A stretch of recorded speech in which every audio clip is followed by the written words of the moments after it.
हा MD करतानाचा माझा थिसिसचा टॉपिक होता. डिसीजचं नाव आहे पिट्रियासिस अल्बा.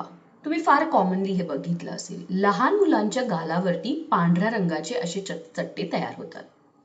पालकांना थोडी भीती वाटते की हे चट्टे कायमस्वरूपी तर राहणार नाहीत, ह्याचं काय रिझन आहे. आणि बऱ्याचदा ह्याचं रिझन मानलं जातं जंत किंवा कॅल्शियमची कमतरता, कॅल्शियम डेफिशियन्सी.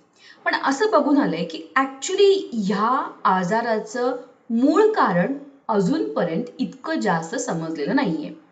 पण या आजारामध्ये सगळ्यात जास्त हेल्प होते मॉइश्चरायझरची. म्हणजे काय?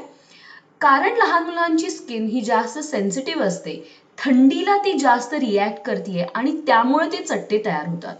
जर ह्याला इन्स्टंट रिझल्ट पाहिजे असेल तर अशा त्वचेला मॉइश्चरायझर लावणं जास्त महत्वाचं आहे. याचबरोबर होमिओपॅथिक औषधांचा उपयोग करणं पण महत्वाचं ठरेल, कारण स्किन एलिमेंट्समध्ये होमिओपॅथी वंडरफुल काम करते.